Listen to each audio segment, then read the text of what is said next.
ക്രിസ്തുവിലുള്ള പ്രിയപ്പെട്ട സഹോദരി സഹോദരന്മാരെ, ദൈവവചനം ജോഷുവയുടെ പുസ്തകത്തിനുള്ള വായന 20-ാം അധ്യായം 1 മുതൽ 9 വരെയുള്ള വാക്യങ്ങൾ.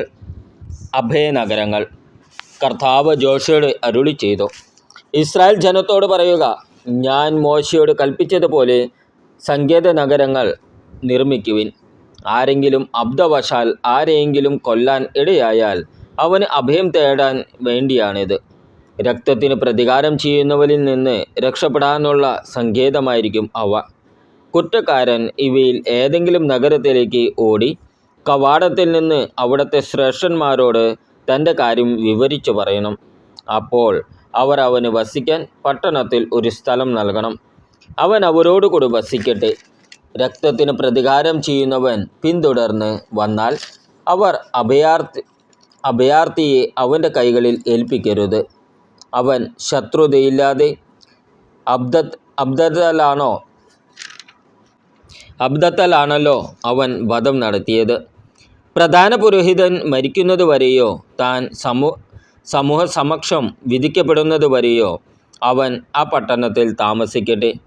അതിനുശേഷം അവൻ സ്വന്തം പട്ടണത്തിലേക്കും സ്വന്തം ഭവനത്തിലേക്കും തിരിച്ചു പോകട്ടെ.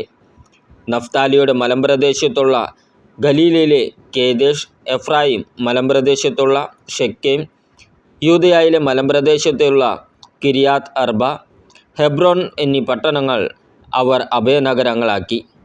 ജെറിക്കോയ്ക്ക് കിഴക്ക് ജോർദാന് മറുകരയിൽ റൂബൻ ഗോത്രക്കാർക്ക് അവകാശമായി ലഭിച്ച സമതലത്തിലെ ബേസറും, ഗാദ് ഗോത്രക്കാർക്ക് ലഭിച്ച ഗിലെയാദിലെ രാമോത്തും, മനാസെ ഗോത്രത്തിൻ്റെ അവകാശമായ ബാഷാനിലെ ഗോലാനും അവർ തിരഞ്ഞെടുത്തു.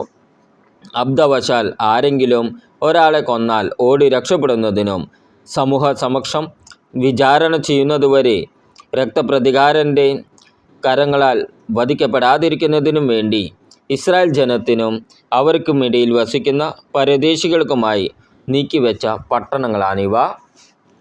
ജോഷുവയുടെ പുസ്തകത്തിനുള്ള വായന 21-ാം അധ്യായം 1 മുതൽ 45 വരെയുള്ള വാക്യങ്ങൾ. ലേവ്യരുടെ പട്ടണങ്ങൾ. കാനാൻ ദേശത്തെ ഷീലോയിൽ വെച്ച് ലേവ്യരുടെ കുടുംബത്തലവന്മാർ എലയാസറിൻ്റെയും നൂനിൻ്റെ മകൻ ജോഷുവയുടെയും ഇസ്രായേൽ ഗോത്രങ്ങളുടെ കുടുംബത്തലവന്മാരുടെയും അടുത്തു വന്നു. അവർ പറഞ്ഞു, ഞങ്ങൾക്ക് താമസിക്കാൻ പട്ടണങ്ങളും ഞങ്ങളുടെ കന്നുകാലികൾക്ക് മേച്ചിൽ സ്ഥലങ്ങളും തരണമെന്ന് കർത്താവ് മോശ വഴി അരുളി ചെയ്തിട്ടുണ്ട്. കർത്താവിൻ്റെ കൽപ്പന അനുസരിച്ച് ഇസ്രായേൽ തങ്ങളുടെ അവകാശങ്ങളിൽ നിന്ന് താഴെ പറയുന്ന പട്ടണങ്ങളും മേച്ചിൽ സ്ഥലങ്ങളും ലേവ്യർക്ക് കൊടുത്തു. കോഹാത്ത് കുടുംബങ്ങൾക്ക് വേണ്ടി നറുക്കിട്ടു. അതനുസരിച്ച് പുരോഹിതനായ അഹറോൻ്റെ സന്തതികൾക്ക് യൂദായുടെയും ബെഞ്ചമിൻ്റെയും ശിമയോൻ്റെയും ഗോത്രങ്ങളിൽ നിന്ന് 13 നഗരങ്ങൾ ലഭിച്ചു. ശേഷിച്ച കോഹാത്യർക്ക് എഫ്രായിമിൻ്റെ ഗോത്രത്തിൽ നിന്നും മനാസയുടെ അർദ്ധഗോത്രത്തിൽ നിന്നും 10 പട്ടണങ്ങൾ നറുക്കനുസരിച്ച് ലഭിച്ചു. ഗർഷോൻ കുടുംബങ്ങൾക്ക് ഇസാക്കർ, ആഷേർ, നഫ്താലി എന്നീ ഗോത്രങ്ങളിൽ നിന്നും ബാഷാനിൽ മനാസയുടെ അർദ്ധഗോത്രത്തിൽ നിന്നും 13 പട്ടണങ്ങൾ നറുക്കനുസരിച്ച് ലഭിച്ചു. മെരാരി കുടുംബങ്ങൾക്ക് റൂബൻ്റെയും ഗാദിൻ്റെയും സെബുലൂണിൻ്റെയും ഗോത്രങ്ങളിൽ നിന്ന് 12 പട്ടണങ്ങൾ ലഭിച്ചു. കർത്താവ് മോശ വഴി കൽപ്പിച്ചതനുസരിച്ച് ഇസ്രായേൽ ജനം ഈ പട്ടണങ്ങളും അവയുടെ മേച്ചിൽ സ്ഥലങ്ങളും നറുക്കിട്ട് ലേവ്യർക്ക് കൊടുത്തു. യൂദായുടെയും ശിമയോൻ്റെയും ഗാദ് ഗോത്രങ്ങളിൽ നിന്ന് താഴെ പറയുന്ന പട്ടണങ്ങൾ അവർക്ക് കൊടുത്തു. അവ ലേവ്യ ഗോത്രത്തിൽപ്പെട്ട കോഹാത്ത് കുടുംബങ്ങളിലൊന്നായ അഹറോൻ്റെ സന്തതികൾക്കാണ് കിട്ടിയത്. അവർക്കാണ് ആദ്യത്തെ നറുക്ക് വീണത്. അവർക്ക് യൂദായുടെ മലമ്പ്രദേശത്തുള്ള കിരിയാത്ത് അർബ, ഹെബ്രോൻ ചുറ്റുമുള്ള മേച്ചിൽ സ്ഥലങ്ങളോടുകൂടി ലഭിച്ചു. അർബ അനാക്കിൻ്റെ പിതാവാണ്.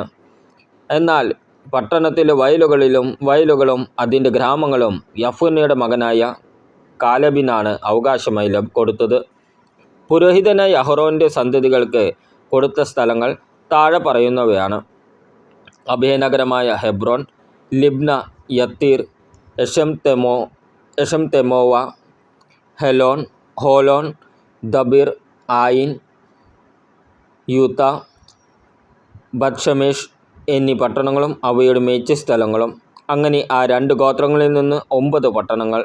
കൂടാതെ ബെഞ്ചമിൻ ഗോത്രത്തിൽ നിന്ന് ഗിബിയോൻ, ഗേബ, അനാത്തോത്ത്, അൽമോൺ എന്നീ 4 പട്ടണങ്ങളും അവയുടെ മേച്ചിസ്ഥലങ്ങളും പുരോഹിതനായ അഹറോൻ്റെ സന്തതികളുടെ അവകാശം. അങ്ങനെ 13 പട്ടണങ്ങളും അവയുടെ മേച്ചിസ്ഥലങ്ങളുമായിരുന്നു. ലേവി ഗോത്രജരായ ഇതര കോഹാത്ത് കുടുംബങ്ങൾക്ക് എഫ്രായിം ഗോത്രത്തിൽ നിന്നാണ് പട്ടണങ്ങൾ നൽകിയത്. അവർക്ക് ലഭിച്ച സ്ഥലങ്ങൾ ഇവയാണ്: എഫ്രായിമിൻ്റെ മലമ്പ്രദേശത്തുള്ള അഭയനഗരമായ ഷെക്കേം, ഗേസർ, കിബ്സയിം, ബത്ത് ഹോറോൻ എന്നീ 4 പട്ടണങ്ങളും അവയുടെ മേച്ചിസ്ഥലങ്ങളും. ദാൻ ഗോത്രത്തിൽ നിന്ന് എൽതെക്കെ, ഗിബ്ബെഥോൻ, അയാലോൺ, ഗത്ത് റിമ്മോൻ എന്നീ 4 പട്ടണങ്ങളും അവയുടെ മേച്ചിസ്ഥലങ്ങളും. മനാസയുടെ അർദ്ധഗോത്രത്തിൽ നിന്ന് താനാക്ക്, ഗത്ത് റിമ്മോൻ എന്നീ 2 പട്ടണങ്ങളും അവയുടെ മേച്ചിസ്ഥലങ്ങളും. അങ്ങനെ ശേഷിച്ച കോഹാത്ത് കുടുംബങ്ങൾക്ക് 10 പട്ടണങ്ങളും അവയുടെ മേച്ചിസ്ഥലങ്ങളും ലഭിച്ചു. ലേവി ഗോത്രത്തിൽപ്പെട്ട ഗർഷോൻ കുടുംബങ്ങൾക്ക് മനാസയുടെ അർദ്ധഗോത്രത്തിൽ നിന്ന് ബാഷാനിലുള്ള അഭയനഗരമായ ഗോലാൻ, ബേഷ്തെര എന്നീ 2 പട്ടണങ്ങളും അവയുടെ മേച്ചിസ്ഥലങ്ങളും ലഭിച്ചു. ഇസാക്കർ ഗോത്രത്തിൽ നിന്ന് കിഷിയോൻ, ദബേരാത്ത്, യാർമൂത്ത്, എൻഗനീം എന്നീ 4 പട്ടണങ്ങളും അവയുടെ മേച്ചിസ്ഥലങ്ങളും ലഭിച്ചു. ആഷേർ ഗോത്രത്തിൽ നിന്ന് മിഷാൽ, അബ്ദോൻ, ഹെൽക്കത്ത്, റഹോബ് എന്നീ 4 പട്ടണങ്ങളും അവയുടെ മേച്ചിസ്ഥലങ്ങളും ലഭിച്ചു. നഫ്താലി ഗോത്രത്തിൽ നിന്ന് ഗലീലിലുള്ള അഭയനഗരമായ കേദേശ്, ഹമോദ്ദോർ, കർത്താൻ എന്നീ 3 പട്ടണങ്ങളും അവയുടെ മേച്ചിസ്ഥലങ്ങളും ലഭിച്ചു. അങ്ങനെ ഗർഷോൻ കുടുംബങ്ങൾക്ക് ആകെ 13 പട്ടണങ്ങളും അവയുടെ മേച്ചിസ്ഥലങ്ങളും ഉണ്ടായിരുന്നു. ലേവ്യരിൽ ശേഷിച്ച മെരാരി കുടുംബങ്ങൾക്ക് സെബുലൂൻ ഗോത്രത്തിൽ നിന്ന് യൊക്നെയാം, കർത്ത, ദിമ്ന, നഹ്ലാൽ എന്നീ 4 പട്ടണങ്ങളും അവയുടെ മേച്ചിസ്ഥലങ്ങളും നൽകി. റൂബൻ ഗോത്രത്തിൽ നിന്ന് ബേസർ, യാഹാസ്, കെദേമോത്ത്, മേഫാത്ത് എന്നീ 4 പട്ടണങ്ങളും അവയുടെ മേച്ചിസ്ഥലങ്ങളും നൽകി. ഗാദ് ഗോത്രത്തിൽ നിന്ന് അഭയനഗരമായ ഗിലെയാദിലെ റാമോത്ത്, മഹനായിം, ഹെഷ്ബോൻ, യാസേർ എന്നീ 4 പട്ടണങ്ങളും അവയുടെ മേച്ചിസ്ഥലങ്ങളും നൽകി. അങ്ങനെ ശേഷിച്ച ലേവി ഗോത്രജരായ മെരാരി കുടുംബങ്ങൾക്ക് ആകെ 12 പട്ടണങ്ങളാണ് ലഭിച്ചത്. ഇസ്രായേൽ ജനത്തിൻ്റെ അവകാശഭൂമിയിൽ ലേവ്യർക്ക് 48 പട്ടണങ്ങളും അവയുടെ മേച്ചിസ്ഥലങ്ങളുമാണ് ഉണ്ടായിരുന്നത്. ഓരോ പട്ടണത്തിനു ചുറ്റും മേച്ചിസ്ഥലവും ഉണ്ടായിരുന്നു. ഇസ്രായേൽക്കാർ ദേശം സ്വന്തമാക്കുന്നു. ഇസ്രായേലിന് നൽകുമെന്ന് പിതാക്കന്മാരോട് കർത്താവ് വാഗ്ദാനം ചെയ്ത ദേശം അങ്ങനെ അവർക്ക് നൽകി. അവർ അത് കൈവശമാക്കി അവിടെ വാസമുറപ്പിച്ചു. കർത്താവ് അവരുടെ പിതാക്കന്മാരോട് വാഗ്ദാനം ചെയ്തിരുന്നത് പോലെ എല്ലാ അതിർത്തികളിലും അവർക്ക് സ്വസ്ഥത നൽകി. ശത്രുക്കളിൽ ആർക്കും അവരെ എതിർക്കാൻ സാധിച്ചില്ല. കാരണം എല്ലാ ശത്രുക്കളെയും കർത്താവ് അവരുടെ കൈകളിൽ ഏൽപ്പിച്ചു കൊടുത്തു. ഇസ്രായേൽ ഭവനത്തോട് കർത്താവ് ചെയ്ത വാഗ്ദാനങ്ങൾ ഒന്നൊഴിയാതെ എല്ലാം നിറവേറി. നമ്മുടെ കർത്താവായ ഈശോ മിശിഹായ്ക്ക് സ്തുതി.